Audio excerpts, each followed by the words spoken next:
அன்பான நண்பர்களே வணக்கம். நாம் கேட்டுக்கொண்டிருப்பது வீரயுகநாயகன் வேல்பாரி. வாசிப்பது ஸ்ரீலதா தயாளன். போன பகுதியின் தொடர்ச்சியாக. முடியன் வேங்கை மரத்திட்டிலே உட்கார்ந்திருந்தான்.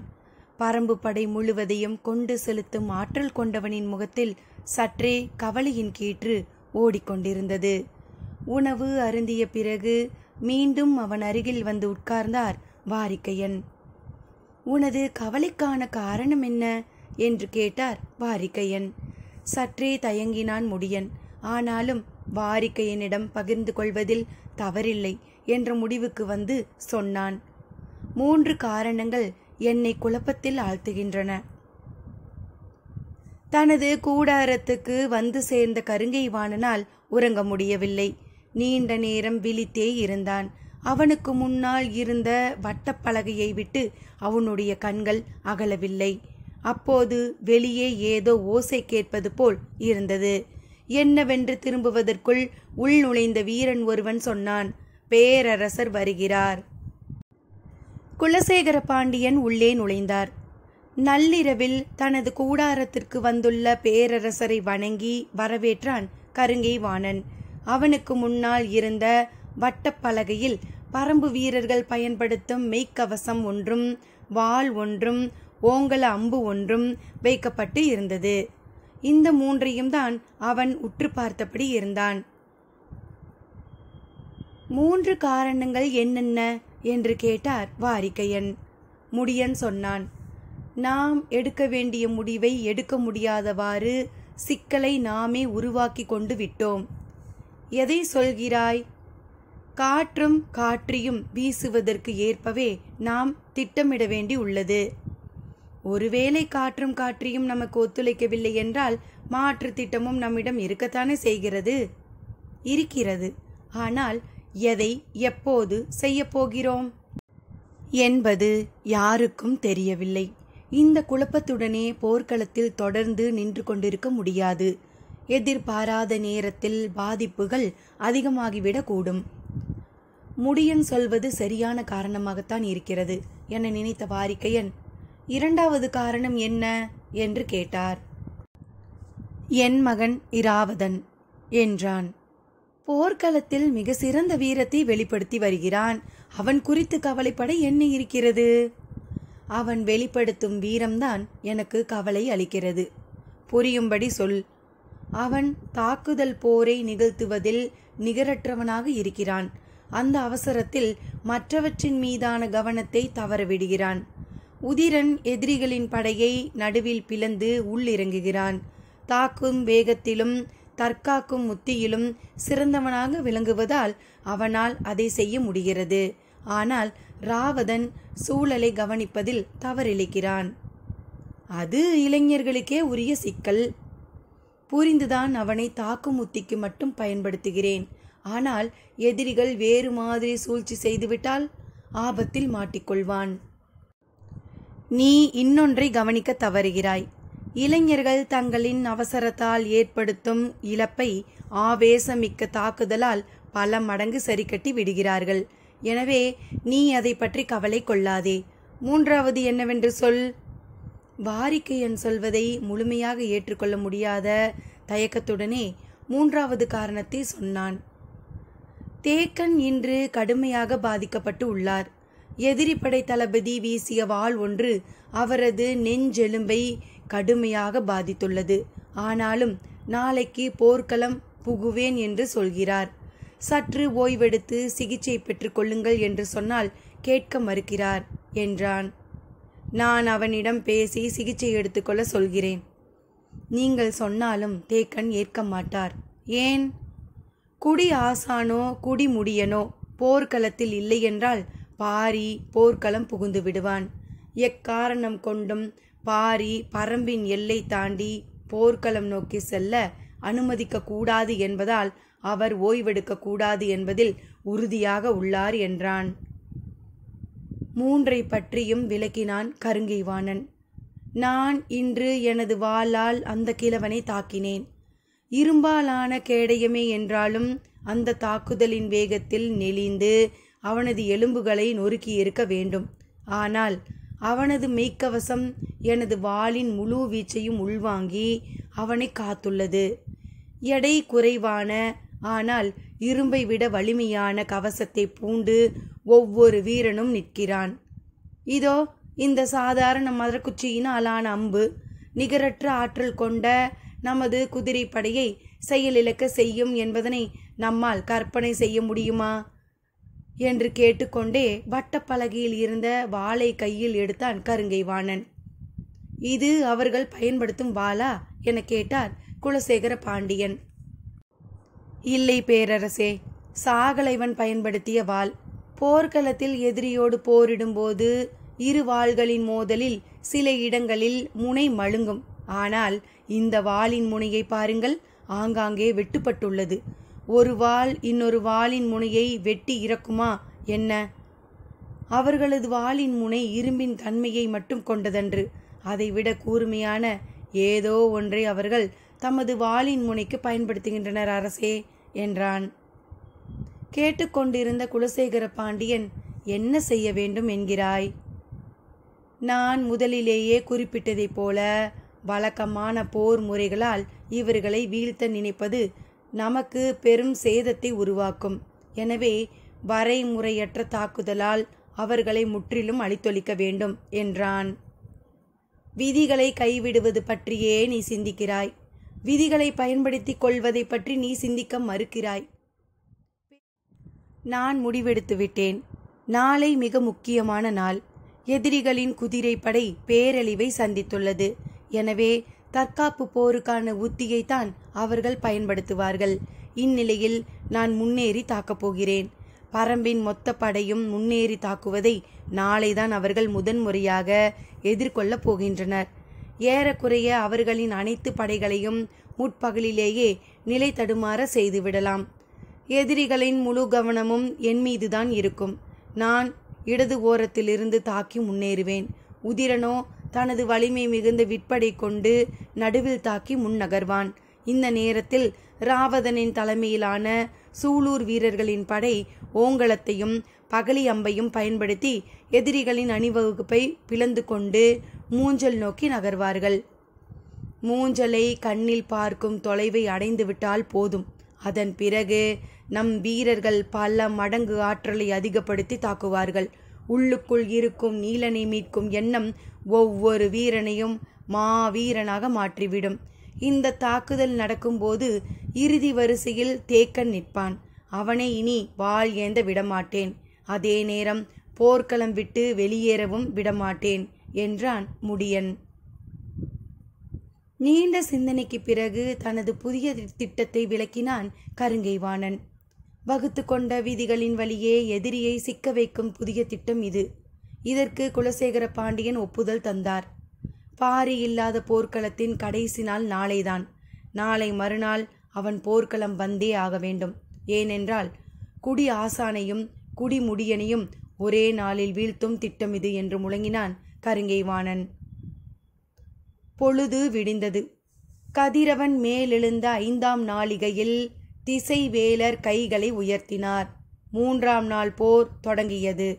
போர்க்களத்தின் தன்மை இப்போது இருபக்க படைகளுக்கும் சற்றே பழக்கியிருந்தது.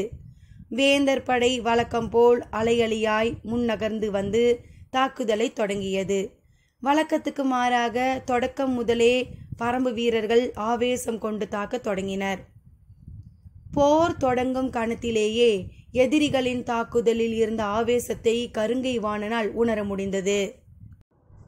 வேந்தர் படை இன்று வகுத்திருந்த திட்டத்துக்கு எதிரிகள் ஆவேசம் கொண்டு முன்னேறுவது உதவியாகத்தான் இருக்கும் என தோன்றியது. வழக்கம் போல் நடுப்பகல் வரை சற்றே நிதானம் கொண்டு தாக்குபவர்கள் நடுப்பகலில் நாகக்கரட்டிலிருந்து ஊதப்படும் காரிக்கொம்பின் ஓசையை கேட்டவுடன் தாக்குதலை வேகப்படுத்துவார்கள். உத்திகளையும் மாற்றுவார்கள். அடுத்த ஓசை கேட்கும்போது முழுமை கொண்ட வேகத்தோடு தாக்குவார்கள். இதை கணித்துதான் கருங்கை வாணன் இன்றைய உத்தியை தீர்மானித்திருந்தான். ஆனால் பரம்பு வீரர்கள் தொடக்கத்திலேயே ஆவேசத்தோடு முன்னகர்வது தெரிந்தது. மயூர் கிளாரின் மேல் பரம்பு தளபதிகள் எவ்வளவு சினத்தோடு இருக்கிறார்கள் என்று கருங்கை வாணன் முழுமையாக அறிந்தே அன்றைய திட்டத்தை வகுத்திருந்தான். நடுப்பகல் வரை வழக்கமான தாக்குதல் போரை நடத்த வேண்டும். நடுப்பகலில் மலைமேலிருந்து காரிக்கொம்பு ஓசை கேட்கும்போது பின்களத்திலிருந்து முடியன் முன்பகுதிக்கு வருவான். அந்த நேரத்தில் மயூர் கிளாரின் தேர் அவன் கண்ணில் பட வேண்டும். முடியன் மயூர் கிளாரை தாக்க அவரை நோக்கி விரைவான்.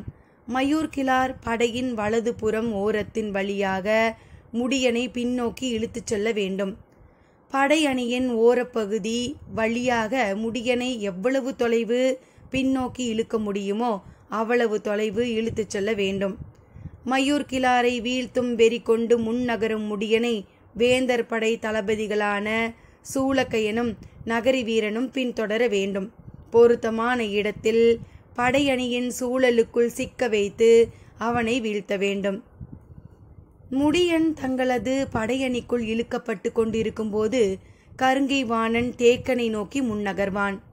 பரம்பு படைக்குள் எந்த இடத்தில் தேக்கன் இருந்தாலும் அந்த இடம் நோக்கி எதிரிகளை கிழித்து கொண்டு உட்புகும் ஆற்றல் கருங்கை வாணனின் படைக்கு உண்டு. மற்ற தளபதிகள் எதிரிகளை வேறு திசையில் முன்னேற விடாமல் தடுக்கும் பணியை செய்வர். இதுதான் வேந்தர் படையின் இன்றைய திட்டமாக இருந்தது.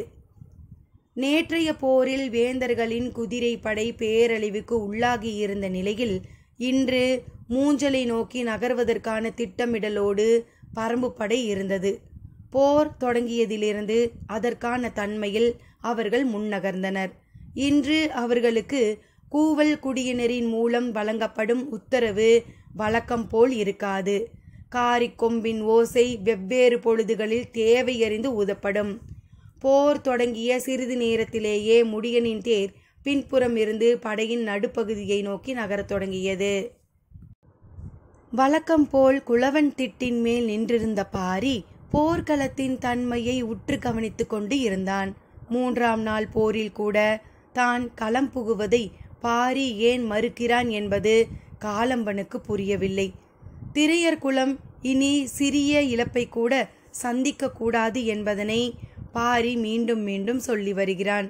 அப்படி இருந்தும் கொற்றனை பலி கொடுக்க நேர்ந்ததை பாரியால் தாங்கிக் கொள்ள முடியவில்லை.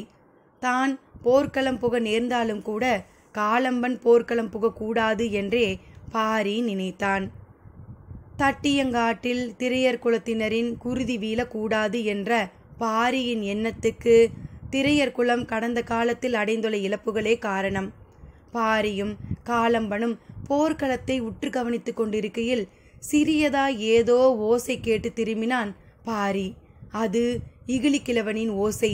விளக்கின் சுடர் மெல்ல அசைய தொடங்கியது. பாரி வியர்ப்போடு இகிலிக்கிழவனை பார்த்தான். அவனோ கைகளை தூக்கி கூவல் குடியினருக்கு உத்தரவு கொடுக்க காத்திருந்தான்.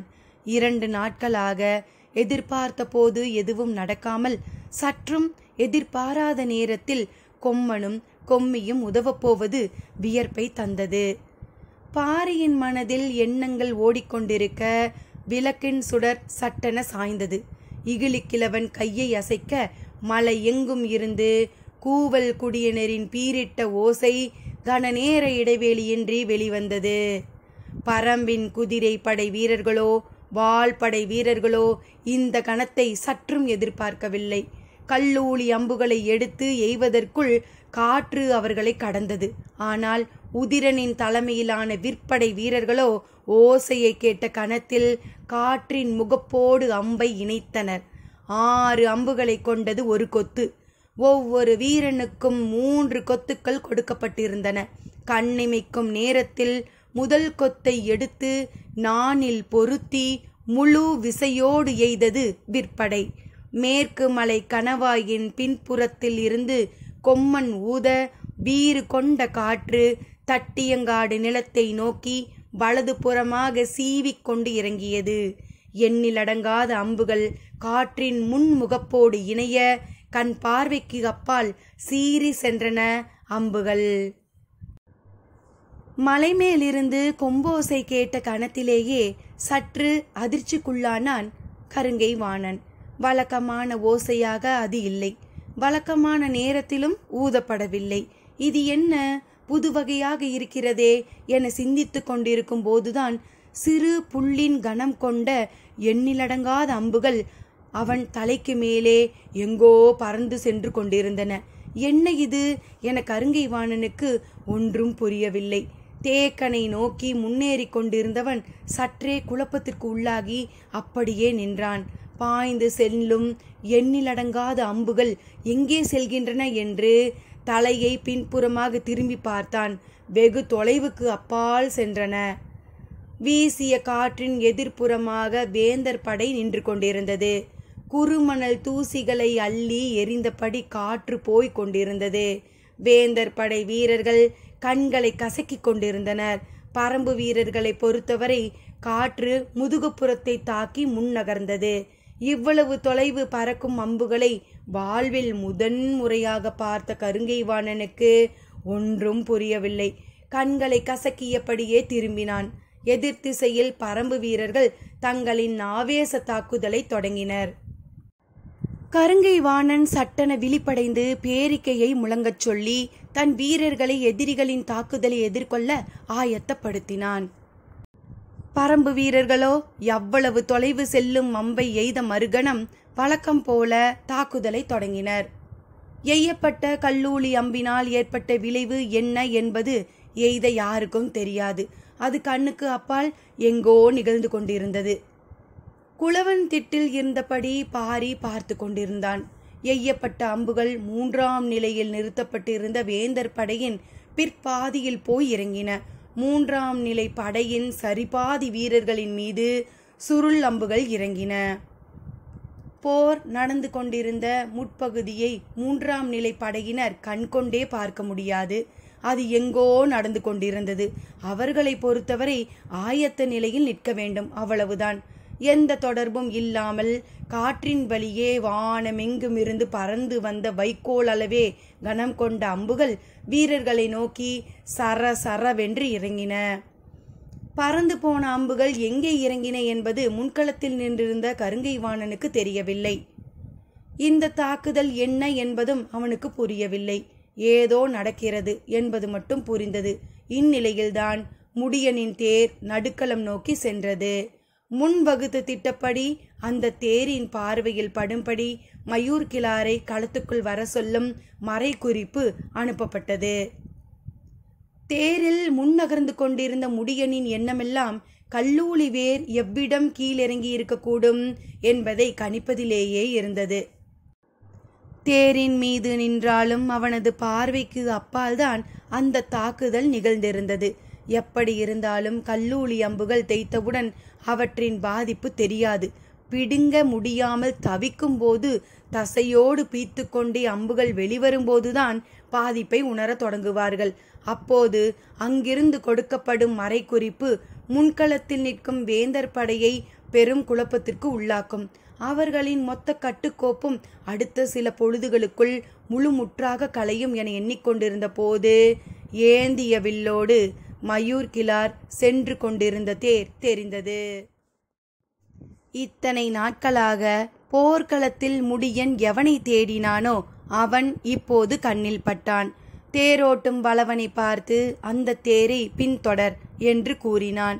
ஆனால் மறுகணமே அவனது எண்ணம் வேறானது. களத்தின் சூழல் இவ்வளவு அருமையான வாய்ப்பை உருவாக்கியுள்ள போது நாம் மூஞ்சலை நோக்கி செல்வதே சரியான முடிவு என தோன்றியது. ஆனாலும் மயூர் கிளாரை விட்டு வைப்பது சரியென்று என்றும் தோன்றியது. தேரோ மயூர் கிளாரை நோக்கி சென்று கொண்டிருந்தது. முடியனின் சிந்தனை முடிவெடுக்க முடியாமல் தடுமாறியது. ஏறக்குறைய இதே குழப்பத்தை சந்தித்தான் கருங்கை வாணன். இத்தனை ஆயிரம் அம்புகள் காற்றில் எப்படி இவ்வளவு தொலைவு பறந்தன? இவையெல்லாம் எங்கே போய் இறங்கின? எங்கே இறங்கியிருந்தாலும் பலகாத தொலைவுக்கு நிற்கும் நம் படை வீரர்களின் மீதுதானே இறங்கியிருக்கக்கூடும்.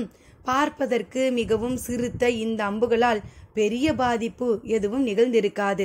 ஆனாலும் படை தலைமை தளபதி என்ற முறையில் பின்கள படையின் பாதிப்பை அறிந்த பிறகு முன்னேறி செல்வதுதான் சரியென தோன்றியது. ஆனாலும் நாம் திட்டமிட்டபடி மயூர் கிளாரை நோக்கி முடியனின் தேர் செல்ல தொடங்கிவிட்டது.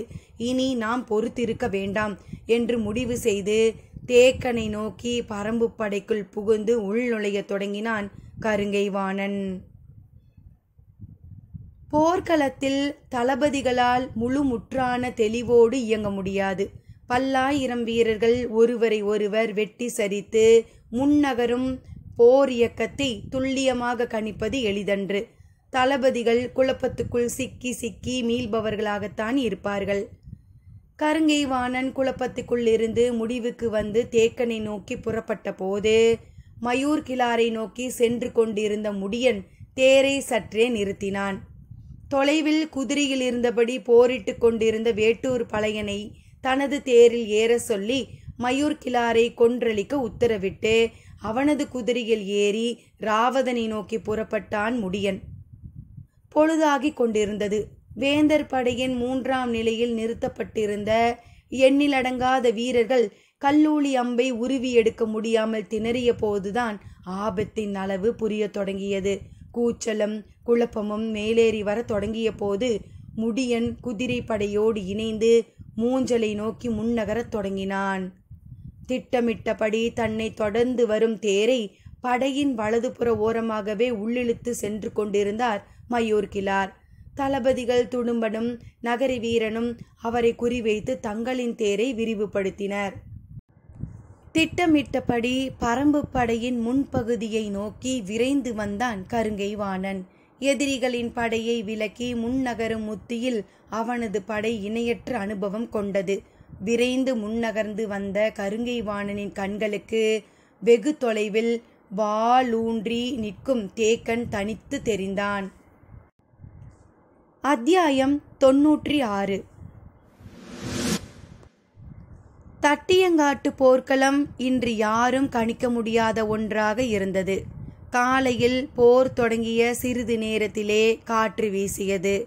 மற்ற நிலத்தில் வீசும் காற்றை போன்றதன்று. சீவி செல்லும் இந்த காற்றின் வேகம் இணையற்றது. குளவன் திட்டின் பின்புறம் உள்ள கணவாயிலிருந்து சீற்றத்தோடு வெளிவந்து தட்டியங்காடெங்கும் இருக்கும் ஈக்கி மணலையும் கருமணலையும் உருட்டி எடுத்து கொண்டு போனது. பரன்மேல் நின்றிருந்த திசைவேலர் ஒரு கணம் நடுங்கி போனார். காற்றின் வேகம் பரனை இழுத்து ஆட்டியது. கம்மங்களை இறுக பிடித்து நின்றார். அவரின் கண்களின் முன்னால் நாளிகை வட்டிலை தூக்கி எறிந்தது. நாளிகை கோல் எங்கோ பறந்தது. மாணவன் ஒருவன் அவற்றை பிடிக்க முயன்றான். ஆனால் கன நேரத்தில் அவை மறைந்துவிட்டன. காற்றின் வேகம் அளவிடற்கரியதாக இருந்தது. செம்புழுதி மேலேறி வந்து கொண்டிருக்கும் போதுதான் எண்ணிலடங்காத அம்புகள் காற்றோடு பறந்து சென்றதை பார்த்தார். அவருடைய கண்களையே அவரால் நம்ப முடியவில்லை. இங்கு நிகழ்வது எதிர்பாராத ஒன்றா அல்லது எதிர்பார்த்த ஒன்றா என்று அவருக்கு புரியவில்லை. பரன் கட்டிய கம்மங்கள் வில்லென வளைந்து மீண்டன. இந்த நிலத்தின் தன்மைக்கு ஏற்ப மரக்கட்டுமானம் இருந்ததால் அவர் தப்பித்தார். ஆனாலும் ஆழ்மனம் நடுங்கியபடியே இருந்தது. அதற்கு காரணம் அவரின் கண்முன்னால் நாளிகை வட்டிலை காற்று தூக்கி எறிந்ததுதான். நிலைமான் கோல் சொல்லியின் முன்னால் வைக்கப்பட்ட நாளிகை வட்டிலும் அதில் பரப்பப்பட்ட குறுமணலும் நாளிகை கோலும் போரின் உயிர்நாடி போன்றவை. ஆனால் காற்று அவருடைய கண்களின் முன்னால் அவற்றை தூக்கி எறிந்தது. திசைவேலர் நிலை குலைந்து நின்றார். பரம்பு வீரர்கள் எந்தவித திகைப்புக்கும் ஆட்படாமல் தாக்குதலை முன்னெடுத்து கொண்டிருந்தனர். அவர்கள் காற்றை கையாண்ட விதம் யாரும் கேள்விப்பட்டிராத ஒன்றாக இருந்தது. காரமலையிலிருந்து ஓசை கேட்ட கணத்தில்தான் பெருங்காற்று வீசியது. அந்த கணத்தில் அம்புகள் அலையலையாக மேலேறி பறக்கின்றன. திசைவேலருக்கு இந்த செயல்பாடுகளுக்குள் இருந்த இணைப்பு பிடிபடவில்லை. காற்றை வருமுன் உணரும் ஆற்றல் கொண்டவர்களாக பரம்பு மக்கள் இருக்கின்றனரா? விண்மீன்களின் நகர்வை கொண்டு காலத்தை கணிக்கிறோம். ஆனால் இவர்களோ காற்றையே கணிக்கிறார்கள். இது எளிய செயலன்று. திசைவேலரின் எண்ணங்கள் நடுக்கத்தை அதிகப்படுத்தியபடியே இருந்தன. தட்டியங்காட்டின் முழு ஆற்றலும் இன்று வெளிப்பட்டு கொண்டிருந்தது. அந்த நிலத்தில் நின்று போரிட்டு கொண்டிருக்கும் இரு தரப்புக்கும் யாராலும் கணிக்க முடியாத புது புது சவால்களை உருவாக்கியபடியே இருந்தது. நடுப்பகலுக்கு பிறகு வழக்கம் போல் வெக்கையின் தாக்கம் அதிகமாகியது. போர்க்களம் இதுவரை இல்லாத குழப்பத்துடனும் ஆவேசத்துடனும் இருந்தது. வீரர்கள் வழக்கத்தை விட பேரோசையை எழுப்பிக் கொண்டு இருந்தனர். உள்ளும் புறமும் நடுக்கத்தை உணர்ந்தபடி இருந்த திசைவேலர் மாணவன் ஒருவனை கீழே அனுப்பி இன்னோர் வட்டிலில் மணலையும் நாளிகை கோலையும் எடுத்து வர சொன்னார். மாணவன் கீழே இறங்கினான். வீரர்கள் ஒருவரை ஒருவர் வெட்டி சரித்து கொண்டு இருந்தனர். குதிரைகளும் தேர்களும் குறுக்கிட்டு ஓடிக்கொண்டு இருந்தன. நிலமெங்கும் அம்புகளும் ஈட்டிகளும் காற்றை கிழித்தன. தேரில் ஏறி போர்க்களத்தினூடே புகுந்து குடிலுக்கு சென்று திரும்ப முடியும் என அவனுக்கு தோன்றவில்லை. என்ன செய்வதென்று தெரியாமல் மிரட்சியோடு நின்றான். மயூர்கிழாரை விரட்டி சென்ற வேட்டூர் பழையன் எதிரியின் படையை சரிபாதிக்கு மேல் கடந்தார். இவ்வளவு தொலைவு உள்ளே வருவது சரியென்று என தோன்றியது. ஆனால் முடியன் இவனை கொன்றளித்து விடு என சொல்லியே அவனது தேரை ஒப்படைத்துள்ளான். போர்க்களத்தில் முடியனின் வாக்கை பரம்பு தளபதிகள் மீறுவதில்லை. அது மட்டுமன்று, மயூர்கிழாரை கொள்வதை விட முக்கிய வேலை இந்த போர்க்களத்தில் வேறில்லை. எனவே பழையன் விடாது விரட்டி சென்றார். முன் திட்டப்படி படையின் ஓரப்பகுதியாகவே சென்று கொண்டிருந்தார் மயூர்கிழார். அதனால்தான் இவ்வளவு தொலைவு முடியனின் தேரை இழுத்து வர முடிந்தது. குறிப்பிட்ட அளவு கடந்ததும் பின்தொடர்ந்து வருவது முடியன் அல்ல, வேட்டூர் பழையன் என்பதனை மயூர்கிழார் அறிந்துவிட்டார். ஏற்கனவே வகுக்கப்பட்ட திட்டத்தின்படி உள்ளிழுத்து செல்ல வேண்டியது முடியனைத்தான். அவன்தான் முதலில் பின்தொடர்ந்து தாக்குதல் தொடுத்தபடி வந்தான். இடையில் பழையன் எப்போது மாறினார் என்பது மயூர்கிழாருக்கு விளங்கவில்லை. மயூர்கிழாருக்கு நீலன் மீதும் வேட்டூர் பழையன் மீதும் தான் அதிக கோபம் இருந்தது. தன் மகன் இளமாறனின் மரணத்திற்கு வேட்டுவன் பாறையை சேர்ந்தவர்களே காரணம் என்று அவர் நம்பினான். எனவே பின்தொடர்வது முடியனல்ல, வேட்டூர் பழையன்தான் என்பது தெரிந்த பிறகும் அவர் எதையும் காட்டிக்கொள்ளாமல் அதே வேகத்தில் போய்கொண்டிருந்தார். பழையனின் மரணம் நிகழப்போவதை காணும் வெறி அவரது செயலில் இருந்தது. மற்ற இரு தளபதிகளான நகரி வீரனும் சூளக்கையனும் வளைத்து தாக்குவதற்கு ஏதுவான இடைவெளியில் தொடர்ந்து வந்து கொண்டே இருந்தனர். முடியன் ராவதனோடு வந்து இணைந்தான். இது குதிரைப்படை வீரர்கள் யாரும் எதிர்பாராத ஒன்று. பரம்பு வீரர்களின் ஆவேச உணர்வு வெள்ளம் போல் சீறிப்பாய தொடங்கியது. எதிரிகளின் தற்காப்பு நிலைகளை நினைத்து பார்க்க முடியாத வேகத்தில் தகர்த்து முன்னேறியது பரம்பின் குதிரைப்படை. அந்த திசையில் நின்றிருந்த வேந்தர் படை தளபதி உருமன் கொடி இவர்களால் அதிக தொலைவு முன்னேறி வந்துவிட முடியாது என்றுதான் நினைத்தான். ஆனால் பரம்பு படை எதிரி படையை கிழித்து கொண்டு இறங்கியது. வாள் வீச்சும் அம்புகளின் தாக்குதலும் எதிர்கொள்ள முடியாத வேகத்தில் இருந்தன. நேற்றைய தாக்குதலில் தனது படையில் இருந்த பெரும்பான்மையான குதிரைகளை இழந்தான் உருமன் கொடி. அப்படி இருந்தும் இன்று வாள் வீரர்களை பெரும் பகுதியாக தனது அணிகளில் நிறுத்தி மிக குறைவான குதிரைகளை பின்னிலையில் நிறுத்தியிருந்தான். ஆனால் குதிரைகளின் தாக்குதல் ஈடு கொடுக்க முடியாததாக இருந்தது. பாய்ந்து முன்னேறும் எதிரிகளை தடுத்து நிறுத்த முடியாத சூழ்நிலை வந்துவிடுமோ என உருமன் கொடியின் மனதுக்குள் அச்சம் பரவத் தொடங்கியது. அப்போது உதிரனின் தலைமையிலான பரம்பின் விற்படையானது வேந்தர் படையின் 2ஆம் நிலையின் மீது முழு வீச்சில் தாக்குதல் நடத்தி உள்நுழைந்து கொண்டு இருந்தது. களத்தின் மையப்பகுதியை வழக்கம் போல் தனது முழு கட்டுப்பாட்டில் வைத்திருந்தான் உதிரன். உண்மையில் பரம்பு படையின் அச்சு உதிரனின் கையில்தான் இருந்தது. வேந்தர் படை பரம்பு படைக்குள் எளிதில் நுழைய முடியாத தன்மையை உருவாக்குவது மட்டுமன்று, தேவைப்படும் நேரத்தில் வேந்தர் படையை தாக்குதலின் மூலம் திசை திருப்பவும் உதிரனால் முடிந்தது. வேந்தர் படையில் வில் வீரர்கள் எய்யும் அம்பை விட 2 மடங்கு தொலைவுக்கு பரம்பு படை அம்பெய்வதால் எதிரிகளால் அருகில் நெருங்கவே முடிவதில்லை. எனவே 2 நாள் போரிலும் சிறு பாதிப்பு கூட விற்படைக்கு ஏற்படவில்லை. உதிரனுக்கு இன்றைய போரில்தான் முழு வேகத்தில் தாக்கி முன்னேற அனுமதி கொடுக்கப்பட்டது. இதற்காகத்தான் அவன் காத்திருந்தான். உதிரனின் வேகம் காலையிலிருந்தே எதிரிகளால் ஈடு கொடுக்க முடியாததாக இருந்தது. நடுப்பகலுக்கு பிறகு நிலைமை மேலும் மோசமானது. பரம்பின் விற்படை வேந்தர் படையின் 2ஆம் நிலையை பிளந்து உள்நுழைந்த போதுதான் முடியன் ராவதன் ஆகிய இருவரின் தாக்குதலையும் எதிர்கொள்ள முடியாமல் உருமன் கொடி திணறி நின்றான். உடனடியாக 2ஆம் நிலை படையை உதவிக்கு அழைக்கலாம் என்று அவன் நினைத்த போது அங்கு நிலைமை மோசமடைந்து கொண்டு இருந்தது. உதிரனின் தாக்குதல் 2ஆம் நிலை படையின் வீரர்களை கணக்கின்றி வீழ்த்தி கொண்டிருந்தது. தலைமை தளபதி கருங்கை வாணன் பரம்பு படையின் இறுதி பகுதியில் நின்றிருந்த தேக்கனை வந்தடைந்தான். அவன் இங்கு வருவான் என்று தேக்கன் உள்ளிட்ட யாரும் எதிர்பார்க்கவில்லை. அவன் வருவது அறிந்ததும் சீழ்க்கை ஒலி எழுப்பினான் தேக்கன். அவன் எழுப்பிய ஓசை எதற்கானதென்று கருங்கை வாணனுக்கு தெரியவில்லை. அவன் குதிரையிலிருந்து கீழே இறங்கினான். கடுமையான வாள்வீச்சுக்கு பிறகும் கிழவன் மீண்டும் போர்க்களம் வந்து நிற்பதே கருங்கை வாணனுக்கு வியர்ப்பை ஏற்படுத்தியது. ஆனாலும் அவனது வாழ்வு அடுத்த சில கணங்களில் முடிய போகிறது என எண்ணியபடியே உரையிலிருந்து வாளை உருவினான். தேக்கனோ வாளை ஏந்த ஆயத்தமாக இல்லை. கருங்கை வாணனை பார்த்தபடியே நின்றிருந்தான். வீரர்கள் வாழ்வீச்சுக்கு இடம் விட்டு விலகினர். அப்போது அங்கு வந்து குதிரையிலிருந்து கூழையன் இறங்கினான். தேக்கனின் சீழ்க்கை ஓசை கூழையனுக்கானது. கருங்கை வாணன் கூழையனை பார்த்ததும் அறிந்து கொண்டான் இவன் பரம்பின் தேர்ப்படை தளபதி என்று. கூழையன் குதிரையிலிருந்து இறங்கினான். தேக்கன் போரிட ஆயத்தமாக இல்லாதது ஏன் என்று கருங்கை வாணனால் புரிந்து கொள்ள முடிந்தது. கிழவன் கடுமையான வலியோடு நின்று கொண்டிருக்கிறான். ஆனாலும் போர்க்களம் நீங்கக்கூடாது என்பதற்காக வாளேந்தி நிற்கிறான் என எண்ணியபடி கூழையனை நோக்கி முன்னகர்ந்தான். தேக்கன் கூழையனை நோக்கி சத்தமாக சொன்னான், இவன் அதிக நேரம் நிற்க மாட்டான். ஓசை கேட்டதும் பின்னால் ஓடிவிடுவான். எனவே ஏறி தாக்காதே, வாங்கி தாக்கு.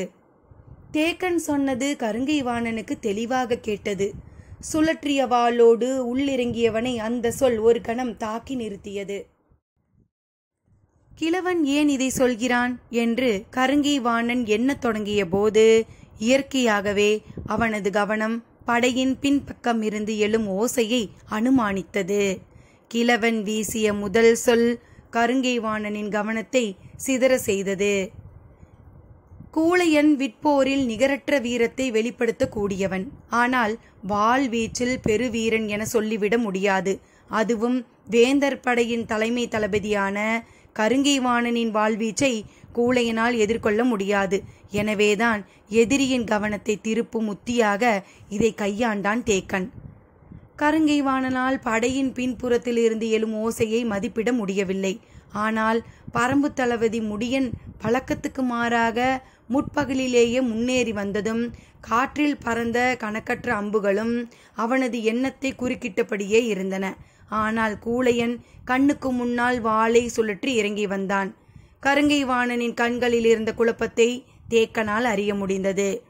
முழு வேகத்தில் வாழ்வீச்சை தொடங்க முடியாமல் சிறு குழப்பத்தை தன்னுள் உணர்ந்தான் கருங்கை வாணன். பரம்பு படையின் கடைசி பகுதியில் அவன் இருக்கிறான் என்பதும் பரம்பு வீரர்கள் காற்றில் எய்த அம்புகள் அவனது படையின் பின்பகுதியை ஒருவேளை தாக்கி இருக்கக்கூடும் என்பதும் அவனது கவனத்தை முழுமையாக கவ்விக்கொண்டன. இவையெல்லாம் எதிரிகளின் தெளிவான திட்டமிடல் என்பதனை அவன் உணரும் வேளையில் கூழையனின் வாள் முன் சுழன்று வந்தது. கருங்கை வாணனை போல தேக்கனுமே அந்த கணம் அதிர்ச்சியடைந்தான். வாங்கி தாக்கத்தானே சொன்னோம், இவன் ஏன் ஏறி பாய்கிறான் என்று தேக்கன் சற்றே அதிர்ச்சிக்குள்ளானான். கருங்கை வாணனோ கவனத்தை சிதறவிடக்கூடாது என எண்ணியபடி வாளை ஏந்தி முன்னகர்ந்தான். பரன் விட்டு கீழிறங்கிய திசைவேலரின் மாணவனுக்கு என்ன செய்வதென்று தெரியவில்லை. பொழுதாகிக் கொண்டு இருக்கிறது. இன்றைய போர் முடிய இன்னும் 2 நாளிகைகள் தான் இருந்தன. எனவே வேகமாக ஆசான் கேட்டதை கொண்டு போய் கொடுக்க வேண்டும் என்று பதற்றம் கொண்டான். சற்று தொலைவில் வேந்தர் படை வீரன் பயன்படுத்திய கேடயம் ஒன்று கிடந்தது. வேகமாக போய் அதை எடுத்தான். கேடயத்தை திருப்பி அதில் மண்ணை அள்ளி நிரப்பினான். குருதி தோய்ந்த அம்பு ஒன்று கிடந்தது. அதை எடுத்து 8 விரல் கட்டை அளவு நீளத்திற்கு ஒடித்தான். என்றும் இல்லாத அளவுக்கு போர்க்களத்தில் ஓசை இன்று பல மடங்கு அதிகமாக இருந்தது. என்ன நடக்கிறது என்று சுற்றுமுற்றும் பார்த்தபடி பரன் மேல் ஏறத் தொடங்கினான். மயூர் கிளாரின் தேர் முன் திட்டமிட்டபடி 3ஆம் நிலை படையின் இறுதி பகுதிக்கு சென்றது. ஆனால் அங்கு பெரும் குழப்பம் நிலவியது. கல்லூலி வேராலான அம்பை பிடுங்கி எடுக்க முயலும் போது அதன் வலி நினைத்து கூட பார்க்க முடியாத அளவுக்கு இருந்தது. அம்பின் உள் நுழைந்த பகுதி சுருண்டு விட்டதால் தசையோடு பீத்து கொண்டுதான் வந்தது. எனவே வீரர்களின் உடலில் தேய்த்த எந்த அம்பையும் பிடுங்க முடியவில்லை. வைக்கோல் அளவு கொண்ட சிறு அம்புதானே இது என்று என்ன செய்துவிட முடியும் என்றுதான் அனைவரும் நினைத்தனர். ஆனால் பிடுங்க முடியாமல் ஒவ்வொரு வீரனும் துடிக்கத் தொடங்கிய பிறகுதான் நிலைமையின் விபரீதம் புரியத் தொடங்கியது. 3ஆம் நிலை படையின் பெரும் குழப்பம் நிலவியதால் மயூர் கிழார் தேரை படையின் நடுப்பகுதிக்கு கொண்டு செல்லவில்லை. மாறாக ஓரப்பகுதியின் வழியே படை நின்றிருக்கும் பகுதிக்கு வெளிப்புறம் நோக்கி இழுத்து செல்லலாம் என முடிவுக்கு வந்தார். தேரை ஓட்டும் வளவனிடம் வெளிப்புறமாக விரைந்து ஓட்டு என்றார். அவரின் தேரை தொடர்ந்து வந்து கொண்டிருந்தார் வேட்டூர் பழையன். இந்த போருக்கான முக்கிய காரணமாக இருப்பவன் மயூர் கிழார். இவன்தான் பரம்பை பற்றிய பல குறிப்புகளை வேந்தர்களுக்கு வழங்குபவன். இவன் இருக்கும் துணிவில்தான் காரமலையின் அடிவாரத்தில் இவ்வளவு பெரிய படையை கொண்டு வந்து நிறுத்தியிருக்கின்றனர் என்று அவனை பற்றிய எண்ணங்கள் மேலேறியபடியே இருந்தன. எதிரி படையின் கடைசி பகுதிக்கு வந்துவிட்டோம். இவ்வளவு தொலைவு ஏறி வருதல் நல்லதல்ல. ஆனால் இத்தனை நாள் களத்துக்கு வராத இந்த துரோகி இன்று போர்க்களத்திற்குள் வந்துள்ளான். இவனை இன்றோடு கொன்றளிக்காமல் விட்டால் பரம்புக்கு கடும் பாதிப்பை தொடர்ந்து உருவாக்குவான். எனவே இன்றைய போரில் தனக்கு என்ன நேர்ந்தாலும் மயூர் கிழாரை கொன்றளிக்காமல் விடக்கூடாது என்ற உறுதியோடு அவனை விரட்டி சென்றார் வேட்டூர் பழையன். முடியனும் ராவதனும் வேந்தர் படையின் 2ஆம் நிலையை கடந்து 3ஆம் நிலையை அடைந்தனர். உருமன் கொடியின் தடுப்பரண்கள் சிதறி பறந்தன. எதிர்கொள்ளவே முடியாத தாக்குதலால் நிலை குலைந்து கொண்டிருந்தான் உருமன் கொடி. முடியனும் ராவதனும் ஒரே களத்தில் ஒன்றாய் நின்று இதுவரை போரிட்டதில்லை. தன் மகன் எப்படி போர் புரிவான் என்பதனை மற்றவர்கள் சொல்லித்தான் முடியன் கேட்டுள்ளான். தட்டியங்காட்டில்தான் அவனது தாக்குதலை முடியனால் பார்க்க முடிந்தது. இன்று இருவரும் ஒரே படைப்பிரிவில் முன்னேறி பாய்கின்றனர். உள்ளுக்குள் பெருமிதமாக இருந்தாலும் கண்களில் அதை காட்டிவிடக்கூடாது என்று எச்சரிக்கையோடு தாக்குதலை முன்னெடுத்தான் முடியன். தந்தையோடு இணைந்து களத்தில் நின்று போராடும் இந்நாளில் வழக்கத்தை விட வீரியமாக இருந்தது ராவதனின் தாக்குதல். சூலூர் வீரர்கள் முன்புற அணியில் தாக்கி முன்னேற பரம்பின் குதிரைப்படை வேந்தர் படையின் 3ஆம் நிலைக்குள் வகுடு பிளந்து போய்க் கொண்டிருந்தது.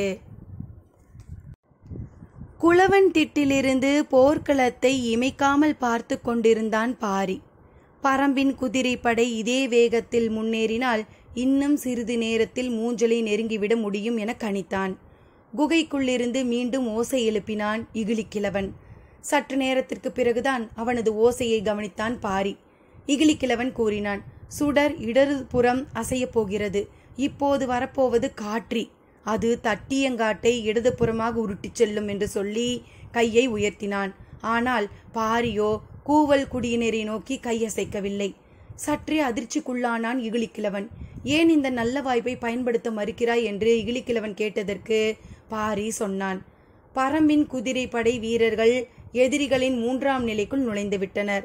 இந்த சூழலில் முதல் நிலையில் இருந்து எய்யப்படும் அம்பு 3ஆம் நிலையில் இருக்கும் நம் வீரர்களையே தாக்க வாய்ப்புண்டு.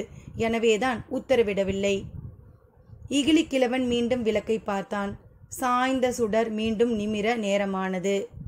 தேக்கன் கூறியபடி வாங்கி தாக்காமல் ஏறி தாக்கிய கூழையன் ஒரு கட்டத்திற்கு பிறகு களைப்படைய தொடங்கினான்.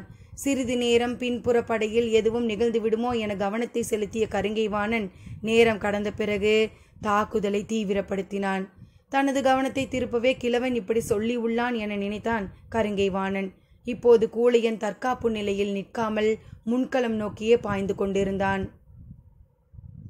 அவனது செயல் பொருத்தமானதல்லை. எதிரி படை தளபதியை மிகவும் குறைந்து மதிப்பிடுவதால் இவ்வாறு செய்கிறான் என தேக்கனுக்கு தோன்றியது. ஆனால் போரிட்டு கொண்டிருப்பவனை நோக்கி சத்தம் போட்டு சொல்வது குழப்பத்தையோ தவறான புரிதலையோ உருவாக்கிவிடும் என்பதால் அமைதி காத்தான். கூழையன் அணிந்திருக்கும் மெய்க்கவசம் எவ்வளவு வேகமான தாக்குதலையும் வாங்கி நிற்கும். எனவே கவனமாக தாக்கினால்தான் இவனை வீழ்த்த முடியும் என நினைத்தபடியே வாளை சுழற்றினான் கருங்கைவாணன். இருவரின் கால்களும் பின்னல் வடிவில் வட்டக்களத்தில் நகர்ந்து கொண்டிருந்தன. சற்றும் எதிர்பாராமல் காற்று பெருவேகத்தோடு வீசியது. அப்போது எதிர் திசையில் கூழையனும் பரம்பின் திசையில் கருங்கைவாணனும் நின்று கொண்டிருந்தனர். இப்பெரும் காற்று வீசும்போது காரமலையிலிருந்து ஏன் ஓசை எழுப்பப்படவில்லை, பாரி என்ன செய்து கொண்டிருக்கிறான் என்று கன நேரத்தில் கூழையனின் சிந்தனை காற்றின் வழியே குளவந்திட்டை அடைந்தபோது கருங்கை வாணனின் வாள் கூழையனின் கழுத்து பகுதியில் இறங்கி வெளியேறியது. 3ஆம் நிலை படையை பரம்பின் குதிரை படையில் பிளந்து முன்னேறி கொண்டிருந்த போது ஆபத்து அதன் உச்சத்தை அடைந்தது. உருமன் கொடியின் கைகளில் இருந்து படையின் கட்டுப்பாடு வலுவத் தொடங்கியது. ஒரு தளபதி வேறு வழியே இன்றி செய்யும் கடைசி செயலுக்கான உத்தரவை இட்டான். முச்சங்கு ஊதப்பட்டது. அது பேராபத்தை தெரிவிக்கும் குறியீடு. மற்ற சங்குகள் ஊதப்பட்டால் அது ஆபத்தை பற்றி தலைமை தளபதிக்கு தெரிவிக்கும் செயல். அவர் உடனடியாக உரிய ஏற்பாட்டை செய்வார். ஆனால் முச்சங்கு ஊதப்பட்டால் தலைமை தளபதி உட்பட அதை கேட்கும் ஒவ்வொரு தளபதியும் உடனடியாக அந்த இடத்திற்கு வந்து சேர வேண்டும். ஆனால் உடனடியாக வரும் நிலையில் வேந்தர் படை தளபதிகள் எவரும் இல்லை. நகரி வீரனும் சூளக்கையனும் முன்வகுக்கப்பட்ட திட்டத்தின்படி படையின் பின்புறத்தை கடந்து மயூர் கிளாரால் கொண்டு செல்லப்பட்டு கொண்டு இருந்தனர். கருங்கை வாணனோ பரம்பு படையின் முன்களத்தில் ஏறி போய் போரிட்டு கொண்டிருந்தான். விற்படை தளபதி துடும்பனோ உதிரனின் தாக்குதலுக்கு ஈடு கொடுக்க முடியாமல் மிகவும் பின்னகர்ந்து கொண்டிருந்தான். உருமன் கொடி எதிர்பார்த்த எந்த ஒரு தளபதியும் உதவிக்கு வரவில்லை. பரம்பின் குதிரைப்படை தாக்குதல் இணையற்ற வேகத்தில் இருந்தது. முடியனும் ராவதனும் கணக்கின்றி கொன்றளித்து முன்னேறினர். எங்கும் குருதி பீரிட்டது. சூலூர் வீரர்களின் பாய்ச்சலுக்கு முன் வேந்தர் படையால் நிலை கொள்ள முடியவில்லை. உருமன் கொடி முச்சங்கை மீண்டும் மீண்டும் ஊதச் சொன்னான். களத்தில் ஓசை எழுப்ப நிறுப்பப்பட்டிருந்த அனைவரும் இனி இந்த ஓசையையே எதிரொலிக்க வேண்டும். நிலைமை மிக மோசமாகிறது என்பதன் அறிகுறி இது. 3ஆம் நிலையில் மூஞ்சலுக்கு பக்கத்தில் முழு பாதுகாப்போடு நின்றிருந்த வேந்தர்களுக்கு இப்போதுதான் ஆபத்தின் அளவு புரிந்தது. தங்கள் தளபதிகள் ஒன்று கூட முடியாதபடி சிதறி கிடக்கின்றனர். எதிரிகளின் குதிரைப்படையோ மூஞ்சலில் நெருங்கிக் கொண்டிருக்கிறது என தெரிந்ததும் பொதிய வெப்பனும் உதயஞ்சேரலும் உருமன் கொடிக்கு உதவ தங்களின் படைப்பிரிவினரோடு விரைந்தனர். சோழவேலன் விற்படை தளபதி துடும்பனுக்கு உதவ விரைந்தான். கூழையன் மண்ணில் சரிந்த பிறகு தேக்கன் களத்தில் இறங்கினான். கருங்கை வாணன் எதிர்பார்த்த வேட்டை இப்போது அவன் முன்னால் வாளேந்தி நின்றது. ஆனால் படையின் முன் வரிசையிலிருந்து மாறி மாறி ஓசை எழுப்புவதை போன்ற உணர்வு தொடர்ந்து இருந்தது. அவனால் துல்லியமாக கணிக்க முடியவில்லை. தேக்கன் வாளை ஏந்தி பிடித்தான். விலா எலும்பு குத்தி உள்ளிறங்குவது போல் வழி எடுத்தது. ஆனாலும் நிலைமையை சமாளித்தாக வேண்டும். வாய்ப்பு கிடைத்தால் கருங்கை வாணனை கொன்றளிக்க வேண்டும் என்ற முடிவோடு மீண்டும் முன்னகர்ந்தான். இருவரும் சுழற்கட்டு கட்டி கேடயத்தை முன்னகர்த்தியபடி வட்டக்களத்தில் கால்களை நகர்த்தினர். நேற்றைய போரில் கிழவன் வீசிய வாளை சூளக்கையன் தடுத்திருக்காவிட்டால் நிலைமை என்னவாகியிருக்கும் என்று நினைத்த கணத்தில் அவனுக்கு வெறி உச்சத்தில் ஏறியது. இன்றோடு இவனை கொன்றளிக்க வேண்டும் என்று வாளின் கைப்பிடி நொறுங்குவது போல இறுக்கி பிடித்தான். கால்கள் தாவி முன் செல்ல ஆயத்தமான போதுதான் முச்சங்கின் பேரோசை இடைவிடாது எதிரொலித்தது. ஒரு கணம் நடுங்கி நின்றான். அப்படியென்றால் அப்போதிருந்து சங்கோசை கேட்டுக்கொண்டே இருந்ததா? நிலைமை கைமீறியதால் தான் முச்சங்கை விடாது ஊத வேண்டிய நிலை வந்துள்ளது. கிழவன் சொன்னது உண்மைதானா என திணறி நின்றான் கருங்கை வாணன்.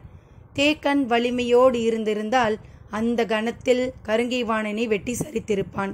வாளை உயர்த்தியபடி செயலற்று நின்ற கருங்கை வாணனை நோக்கி பாய்ந்து வாள் வீச முடியாத நிலையில் தேக்கன் இருந்ததால் அவன் தப்பித்து போய் குதிரையில் ஏறினான். கண் பார்வையின் எல்லையில் மூஞ்சல் கூடாரத்தின் மேல் முனைகள் தெரிய தொடங்கிய போது பரம்பு வீரர்கள் உச்ச அளவு தாக்குதலை வெளிப்படுத்தி கொண்டிருந்தனர். முடியனின் மனதுக்குள் பற்றி எரிந்த தீ சுழற்காற்றை போல வேகம் கொண்டது. எதிரி படைகளில் மறித்து நின்று போரிட முடியவில்லை. இந்நிலையில்தான் பொதிய வெப்பனும் உதயஞ்சேரலும் தங்களின் வலிமை மிகுந்த படையோடு வந்து சேர்ந்தனர். உடல் முழுவதும் கவசம் அணிந்த சிறப்பு படை வீரர்கள் எதிரிகளின் தாக்குதலை வலிமையோடு சந்தித்தனர். மூஞ்சலை கண்கொண்டு பார்த்த கணத்தில் பரம்பு வீரர்களின் தாக்குதல் எண்ணி பார்க்க முடியாத அளவுக்கு இருந்தது. வேந்தர்களின் சிறப்பு படை பிரிவு அவர்களின் வேகத்தை நிறுத்த பேராற்றலை வெளிப்படுத்தியது. கைகள் மட்டுமல்ல, முழு உடலும் நடுங்கியது. மணலில் மீது நீண்டு படுத்தது நாளிகை கோலின் நிழல். அதை உற்று பார்த்து கொண்டிருந்த போது திசைவேலரின் கண்களில் நீர் பெருகியது. மனம் துடித்தது. பதற்றத்தில் அவரின் உடல் முழுவதும் ஆடத் தொடங்கியது.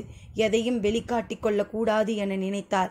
ஆனால் அவரது வயது அனைத்தையும் வெளிக்காட்டியது.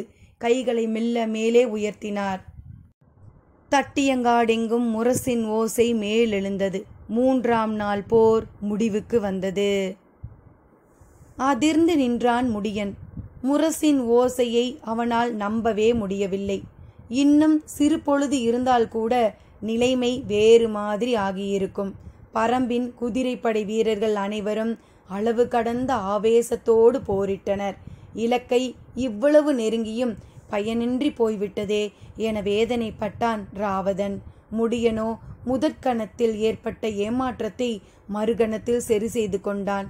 மூஞ்சலை கண்கொண்டு பார்த்து விட்டோம். இனி பரம்பின் வெற்றியை யாராலும் தடுக்க முடியாது என தோன்றியது. போர்க்களத்தை விட்டு வெகு தொலைவுக்கு அப்பால் போயிருந்தனர் மயூர்கிழாரும் வேட்டூர் பழையனும். ஒருவரை ஒருவர் வீழ்த்தியே தீருவது என்ற உறுதியோடு விரைந்து கொண்டிருந்தனர். காரமலை குன்றுகளின் அடிவாரத்தில் முன் சென்ற மயூர்கிழாரின் தேர் பார்வையிலிருந்து சட்டென மறைந்தது. எந்த பக்கம் போனான் என நினைத்தபடி சற்றே திரும்பினார் வேட்டூர் பழையன். எதிரில் இரு தளபதிகளான நகரி வீரனும் சூளக்கையனும் 200 குதிரை வீரர்கள் சூழ வந்து நின்றனர். பழையன் விரைந்து வில்லுயர்த்திய போது தளபதிகள் இருவரும் அம்பை நாணில் பூட்டி இழுத்தனர். வெகு தொலைவுக்கு அப்பால் மெல்லியதாக கேட்டது முரசின் ஓசை. பழையன் நான் இழுத்த அம்பை கீழிறக்கி மண் நோக்கி விடுவித்தான். விடுபட்ட அம்பு மண்ணை குத்தி நின்றது. அதை பார்த்தபடி நிமிர்ந்து எதிரியை பார்த்தான். ஆனால் அவர்கள் இருவரும் தத்தம் வில்களை தாழ்த்தவில்லை. நகரி வீரன் சொன்னான், போரின் விதிகள் போர்க்களத்துக்கு மட்டும்தான். நாமோ களம் நீங்கி நெடுநேரமாகி விட்டது. சொல்லும் போதே விடுபட்டு சீறின அம்புகள். சட்டென தடுப்பு கேடயத்தை தூக்கும் முன்பு எண்ணற்ற அம்புகள் வந்து எகிரின. நெஞ்சில் தேய்த்த அம்புகள் எல்லாம் மெய்க்கவசத்தில் குத்தி முறிந்தன. ஆனால் வலது தோளிலும் இடது காலிலும் குத்திய 2 அம்புகள் குருதியை பீச்சின. கண் நிமிக்கும் நேரத்தில் அம்புகளால் தாக்கப்பட்டு வளவன் மண்ணில் சரிந்தான். உருவிய வாளோடு தேரிலிருந்து குதித்து இறங்கிய பழையன் ஓடி மரங்களுக்குள் நுழைந்தான். தேரையும் குதிரையையும் விட்டு இறங்கிய வீரர்கள் அவனை விரட்டியபடி மலை ஏறினர். அப்போது ஓசை எழுப்பியபடி இன்னொரு புறத்திலிருந்து வந்தார் மயூர்கிழார். இனி அவனை தொடர முயலாதீர்கள், அது ஆபத்தில் முடிந்துவிடும். சூளக்கையன் கத்திச் சொன்னான். கை கால்களில் கடுமையாக தாக்கப்பட்டுள்ளான். அவனால் அதிக தொலைவு செல்ல முடியாது. ஆயுதத்தையும் கை கொள்ள முடியாது. எனவே அவனை எளிதில் கொன்றிழைத்து விடலாம் என்று விரட்டிக்கொண்டே மலை ஏறினர்.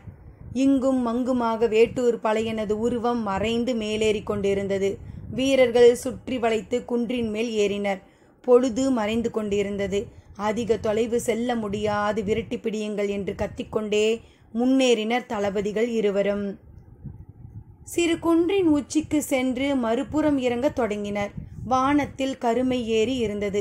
தொலைவிலிருந்து வீரன் ஒருவன் அதோ அங்கே நிற்கிறான் என சத்தமிட்டான். எல்லோரும் அந்த இடம் நோக்கி ஓடினர். வேட்டூர் பழையன் தனித்திருந்த மரம் ஒன்றை நோக்கி தடுமாறி தடுமாறி நடந்தார். தளபதிகளும் வீரர்களும் அவனை நோக்கி ஓடினர். மரத்தின் அடிவாரத்திற்கு வந்த பழையன் மரத்தோடு சாய்ந்து நின்றார். ஓடி வந்த தளபதிகள் உருவிய வாளோடு அவன் அருகே வந்தனர். வீரர்கள் அனைவரும் மரத்தை சூழ்ந்து நெருங்கினர். நகரி வீரன் ஏந்திய வாளோடு பழையனை நெருங்கியபடி சொன்னான், பரம்பு தளபதி கோலை போல் ஓடி ஒளிந்தான் என்று உன்னை பற்றி மக்கள் கூறுவர்.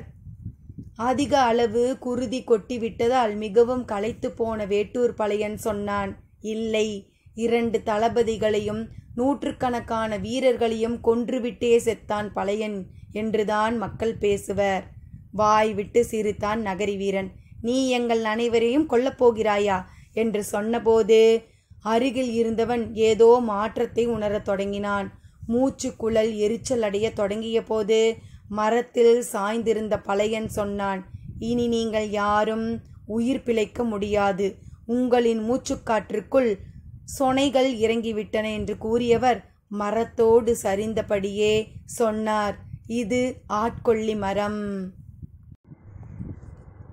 அத்தியாயம் 97. 3ஆம் நாள் போர் முடிவுறுவதை குறிக்கும் முரசின் ஓசை எங்கும் கேட்டது. ஓசை கேட்டதும் காயம்பட்டவர்களை தூக்கிச் செல்லும் பணியாளர்கள் களம் நோக்கி ஓடினர். வீழ்ந்து கிடப்பவர்களை எடுத்து செல்ல கயிற்று தொட்டிலை தூக்கியபடி இரளிமேட்டிலிருந்து பெரும் கூட்டம் தட்டியங்காட்டுக்குள் இறங்கிய போது திசைவேலரின் மாணவன் ஒருவன் இரளிமேடு நோக்கி மேலேறி கொண்டிருந்தான். நேற்றைக்கு இதே பொழுதில் கபிலரை அழைக்க வந்த மாணவனே இன்றும் வந்தான். வாரிக்கையனும் கபிலரும் ஒரே இடத்தில்தான் இருந்தனர். போர் முடிவுற்ற நேரத்தின் பதற்றம் எல்லோருக்குள்ளிருந்தும் மேலேறி வந்தது. அப்போது அங்கு வந்த அவன் கபிலரை வணங்கிச் சொன்னான், ஆசான் உங்களை அழைத்து வரச் சொன்னார். கபிலர் அதிர்ச்சியோடு வாரிக்கையனை பார்த்தார். நேற்று ஓங்கலத்தால் சிக்கல் ஏற்பட்டதைப் போல இன்று ஏதோ பிரச்சனையில் மாட்டிவிட்டீர்களா என்று கேட்பது போல் இருந்தது அவரது பார்வை. அதை புரிந்து கொண்ட வாரிக்கையன் சொன்னார், அப்படி எதுவும் நாம் செய்யவில்லை. பிறகு ஏன் அழைத்து வர சொல்லி உள்ளார்? என்னிடம் கேட்டால் எனக்கென்ன தெரியும் என்று கேட்டவர் சற்று இடைவெளி விட்டு, நீங்கள்தான் முன்கூட்டியே சொல்லிவிட்டீர்களே என்றார். நான் என்ன சொன்னேன்? திசைவேலர் யார் என நான் கேட்டதற்கு அறத்தின் அடையாளம் என்றீர்கள். பாரியிடம் பேசிய போது போர்க்களத்தில் அறம் நெடுநேரம் உயிர் வாழாது என்றீர்கள். வாரிக்கையனின் ஒப்பீட்டால் நடுங்கி போனார் கபிலர். ஏன் இப்படி சொல்கிறீர்கள் என பதறி கேட்டார். வாரிக்கையன் சொன்னார், நாள்கள் செல்ல செல்ல போர்க்களத்தில் நிற்கும் மனிதன் தனது வலிமையை இழந்து விடுவான். முடிவுறாத வேட்டையை எந்த உயிரினமும் நடத்தாது. மனிதன்தான் போர் என்ற பெயரில் அதை நடத்தி கொண்டிருக்கிறான். இரக்கமற்ற அந்த காட்சிகளை பொழுதெல்லாம் பார்த்து கொண்டிருப்பதைப் போல கொடுமையானது வேறில்லை. கண்களை திறப்பதை விட கடினமானது மூடுவது. மனதுக்குள் விழுந்து கிடக்கும் கொடூரங்களை எதை கொண்டு அப்புறப்படுத்த முடியும்? புறமும் அகமும் வெட்டுண்ட மனித சதைகள் துடித்து கொண்டிருக்க எதிலிருந்து தப்பித்து எங்கே ஓடுவார் அவர்? யாரிடமாவது பேசினால் இந்த துயரிலிருந்து மீண்டெழ முடியுமா என்ற தவிப்பு அவரை அலைக்கழிக்கும். அந்த தவிப்பிலிருந்து மீள்வதற்கு உங்களை அழைத்திருப்பார். வாரிக்கையனின் விளக்கம் கபிலரை பொதிகலங்க வைத்தது. போர்க்களம் நோக்கி பெருங்கலக்கத்தோடு நடக்கத் தொடங்கினார். அவலத்தின் துயரை நெருங்க கால்கள் அஞ்சின. காட்சிகளை கண்கொண்டு பார்க்க முடியவில்லை. போர் முடிவுற்ற கணத்தில் களம் நோக்கி பயணிப்பதைப் போல கொடுந்துன்பம் வேறில்லை. ஆயுதங்கள் துளைத்து கிடக்கும் மனிதர்களின் ஓலம் எங்கும் கேட்டது. உடல்கள் கிடத்தப்பட்ட கயிற்று தொட்டில்களை சாரி சாரியாக தூக்கி சென்றனர். எல்லாவற்றையும் கடந்து நாளிகை வட்டில் இருக்கும் பரன் நோக்கி நடந்தார் கபிலர். அவரது வருகைக்காக காத்திருந்தார் திசைவேலர். திசைவேலரின் முகத்தில் இருளேறி இருந்தது. என்ன நடந்திருக்கும் என கபிலரால் சிந்திக்க முடியவில்லை. வணங்கியபடி அவர் அருகில் அமர்ந்தார். நிலைமான் கோல் சொல்லியின் உயிர் என கருதப்படும் நாளிகை வட்டிலையும் நாளிகை கோலையும் என்னிடமிருந்து பிடுங்கி எறிந்தது காற்று என்றுதான் சொல்ல நினைத்தார் திசைவேலர். ஆனால் அவரை அறியாமலேயே முடத்திருக்கண்ணை பற்றி பேச்சை தொடங்கினார். தவறிழைத்தவன் தண்டனையின் வழியே காட்டிக் கொடுத்த நிலத்தை நாம் தேர்வு செய்திருக்க கூடாதோ என கேட்டார். இப்போது ஏன் இதை கேட்கிறார் என கபிலருக்கு புரியவில்லை. தவறேதும் நடந்ததா என கேட்டார் கபிலர். எல்லாம் தவறுதலாகத்தான் நடக்கின்றன என்றார் திசைவேலர். எதை சொல்கிறார் என்பது புரியாமல் விழித்தார் கபிலர். நிலைமான் கோல் சொல்லியின் உயிர் நாடி நாளிகை வட்டிலும் கோலும் தானே. அவை இரண்டையும் இன்று என்னிடமிருந்து காற்று பறித்து கொண்டது என்று சொன்னவர் இன்று எதை கொண்டு பொழுதளந்தேன் தெரியுமா? கலங்கி அவருடைய கண்களையே பார்த்தார் கபிலர். கொல்லப்பட்ட போர் வீரனின் தசைகள் ஒட்டியிருந்த ஒரு கேடயத்தில் குருதியால் ஊறிப்போன மண்ணெடுத்து முறிந்த அம்பை நட்டு பொழுதளந்தேன். அவரது சொல்லில் இருந்த நடுக்கம் கபிலரின் மீதும் பரவியது. போர்க்களத்தில் மரணத்தின் கருவி கொண்டு பொழுதளந்துள்ளேன். இனி இந்த நிலம் எண்ணி பார்க்க முடியாத மரணத்தை காணும். கவசங்கள் வீரர்களை காத்து நிற்காது. முறிந்த அம்புகளால் நீளும் பொழுது வீரர்களின் குருதியை குடித்து கொண்டே இருக்கும். மரணத்தின் அடையாளமே பொழுதென ஆகிவிட்டது. இனி போர்க்களத்தின் பொழுதை மரணமே ஆட்சி செய்யும்.